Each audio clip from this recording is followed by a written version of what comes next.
Bill and his family are enjoying their new permanent washable home air filters from Air Care. He purchased the filters for his home and never had to replace them, ever. But what happens when the filters get dirty? Easy. Every 3 or 4 months, he just uses a garden hose to clean it.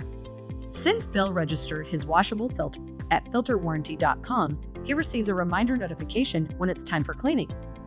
He first removes the air filter and takes it outside for a wash. Bill sprays one side of the filter with water to remove the dirt. He then turns the filter around and washes in the opposite direction. He repeats this until the filter is clean. To help with this, Bill uses Air Care's filter cleaner spray to help remove any stubborn stains and dirt. Then he rinses once more. He then applies Air Care's filter deodorizer for a fresh, clean scent throughout the home.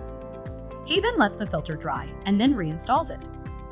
Once again, the family enjoys fresh, clean air thanks to their permanent washable air filter.